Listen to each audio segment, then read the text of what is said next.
Hey, what's up, everybody? True Boxing here. Thank you for coming back to Get Hit with the Truth. So today, continuing my 2021 year-end top 10s as we look at my number 3 junior welterweight in the world right now at 140 pounds, the former two-time world title challenger, Jose Zepeda. Zepeda was entering this year really with, he had a lot going for him. He was rolling because he ended up competing in the fight of the year in 2020.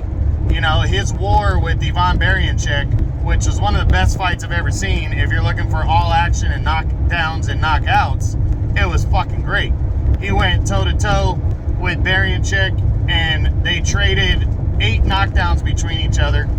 He was actually down 4-3 in terms of knockdowns when he caught Baranchyk cold coming in, when it looked like Baranchyk was going to knock him out. So it really was that back and forth and tough of a fight. And he ended up walking away with the knockout win as he stayed in line for, hopefully a world title. But at 140, getting a world title shot was going to be tough in 2021, and it never came because Josh Taylor and Jose Ramirez decided to unify all 4 belts to become an undisputed champion. And after Taylor beat Ramirez, Taylor ended up not fighting again. He was supposed to make a mandatory, and he ended up having to wait until early part of 2022, until that fight comes off. So Zepeda in 2021 played the waiting game, but he stayed busy.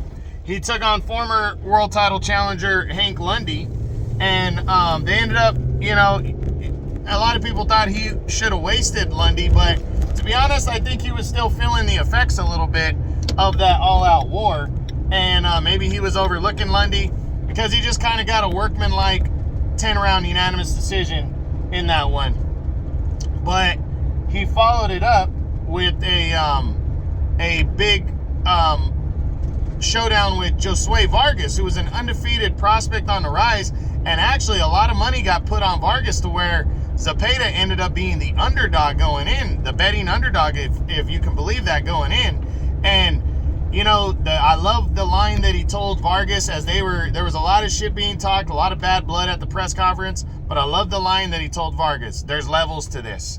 And Vargas experienced that shit very early when he got caught with a cold left hand in the first round and put down hard and eventually knocked out with the following barrage as he could barely stand and he got wasted. And that was a big win for Zepeda to remind everybody again, hey, I'm here and someone's got to fucking deal with me. Remember, the last time he fought for a title was in 2019 against Jose Ramirez, and he almost beat Ramirez as it was declared a majority decision. It was in Ramirez's hometown of Fresno. So Jose Zepeda is really right there knocking on the door, and he's absolutely deserving of this 3 spot, and I hope he should get an opportunity at a title this year.